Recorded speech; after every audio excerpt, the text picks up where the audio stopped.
Hello നമസ്കാരം. എന്തൊക്കെയുണ്ട്? ഇന്ന് നമുക്ക് പെട്ടെന്ന് തന്നെ ചോറിനൊക്കെ ഉണ്ടാക്കാൻ പറ്റിയൊരു ഉപ്പേരിന്റെ റെസിപ്പിയാണ് കേട്ടോ.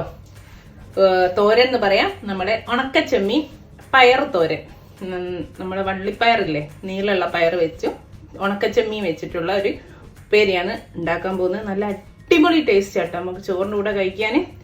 അപ്പോൾ എങ്ങനെ തയ്യാറാക്കാൻ നോക്കാം. അപ്പം ഇതാ നമ്മുടെ ഉപ്പേരിക്ക് വേണ്ടിയിട്ട് ഞാനൊരു 2 കപ്പ് നമ്മളെ പയറില്ലേ, വള്ളിപ്പയർ എന്നൊക്കെ പറയുന്ന പയറില്ലേ, അത് ഒരു 2 കപ്പ് മുറിച്ചിട്ടുണ്ട്. ആ അളവൊന്നുമില്ല, നമ്മൾ സാധാ ഒരു ഉപ്പേരിക്ക് എടുക്കുന്ന ആ ഒരു ഇതിന് വേണ്ടിയിട്ട് എത്രയാണ്. പിന്നെ ഇതാ ഞാൻ നമ്മുടെ കൊഞ്ചില്ലേ, ഉണക്കച്ചെമ്മീൻ മിക്സിയിൽ 1 കപ്പ് നന്നായി കഴുകി വൃത്തിയാക്കിയതിന് ശേഷം മിക്സിയിൽ ഒന്ന് കറക്കിയെടുത്താണേ, ക്രഷ് ചെയ്തെടുത്താണേ. ഇതാ നമ്മുടെ ഉണക്കച്ചെമ്മീനില്ലേ, ഇത് നന്നായി കഴുകി വൃത്തിയാക്കി ക്ലീൻ ചെയ്തതിന് ശേഷം ചെയ്യണേ. പിന്നെ ഇതാ ഒരു ചെറിയ സവാള, ഒരു 2 പച്ചമുളകും ചെറുതായിട്ട് അരിഞ്ഞു വെച്ചിട്ടുണ്ട്. ഇനി നമുക്ക് ഉണ്ടാക്കാം. അതിന് വേണ്ടിയിട്ട് ഞാൻ ഇതാ ഒരു ചീനച്ചട്ടി വെച്ചിട്ടുണ്ട്. അതിലൊരു 2 ടേബിൾ സ്പൂൺ വെളിച്ചെണ്ണ ഒഴിച്ചു കൊടുത്ത് ചൂടാൻ വെച്ചിട്ടുണ്ട്.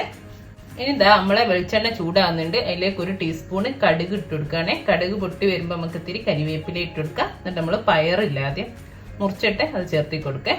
ഞാൻ കടുക് ഇട്ട് കൊടുക്കട്ടെ. ഇനി ഇത് നമ്മൾ നേരത്തെ അരിഞ്ഞു വെച്ചില്ലേ പയർ, നമുക്ക് ചേർത്തി കൊടുക്കേ. ഇനി ഇതായി പയറിന്റെ കൂടെ തന്നെ നമ്മൾ അരിഞ്ഞു വെച്ചിരിക്കുന്ന സവാളയും പച്ചമുളകും ചേർത്ത് കൊടുക്കണ്ടേ. അതുപോലെ തന്നെ നമ്മളെ കൊഞ്ചും ഉണക്കച്ചെമ്മീനും ചേർത്ത് കൊടുക്കുകയാണെ. ഇതിപ്പോൾ 1 കപ്പ് ഉണ്ട്. ഇനി ഇതാ ഇതിന്റെ കൂട്ടത്തിലേക്ക് ഞാൻ 1 ടീസ്പൂണ് നമ്മുടെ മുളക് പൊടി, 1/4 ടീസ്പൂണ് മഞ്ഞൾപ്പൊടി, ആവശ്യത്തിനുള്ള ഉപ്പും ഇതുകൂടെ ചേർത്തിട്ട് നന്നായിട്ടൊന്ന് മിക്സ് ചെയ്തിട്ട് അടിച്ചു വെച്ചിട്ടൊന്ന് വേവിച്ചെടുക്കാം. ഒന്ന് മിക്സ് ചെയ്യട്ടെ. ചെറിയ തീയിൽ അടിച്ചു വെക്കുക. അപ്പോൾ ഉള്ളിന്നൊക്കെ വെള്ളം ഇറങ്ങിയിട്ട് അതിൽ തന്നെ അങ്ങ് വേറെ വെള്ളത്തിൻ്റെ ഒന്നും ആവശ്യം വരില്ല. അതിൽ തന്നെ അങ്ങ് വെന്തോളും. ഇനിതാ ഞാൻ അടിച്ചു വെക്കുകയാണ്. അടിച്ചു വെച്ചിട്ട് ഉപ്പേരിയൊക്കെ വയ്ക്കുമ്പോൾ തന്നെ ആ ഒരു സമയം കൊണ്ട് എല്ലാം വെന്തോളൂ കേട്ടോ. ഇടയ്ക്കൊന്ന് ഇളക്കിയിട്ട് കൊടുക്കണേ.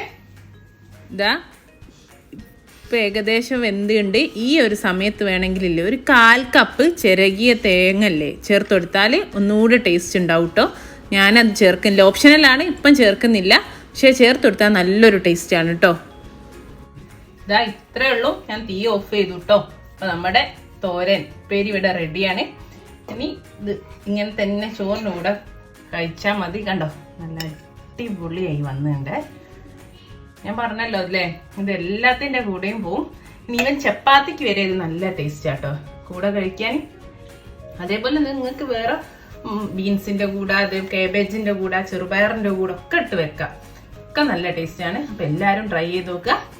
നമുക്ക് എപ്പോഴും കിട്ടുന്ന സാധനങ്ങൾ വെച്ചിട്ടുള്ള ഒരു ഡിഷാണ്. അപ്പോൾ എന്നും പറയും പോലെ ഡിഷ് ഇഷ്ടമായാൽ ഷെയർ ചെയ്യുക. അപ്പോൾ നല്ലൊരു വീഡിയോ ആയിട്ട് നമുക്ക് ഇൻഷാ അല്ലാഹ് വീണ്ടും കാണാം. Thank you.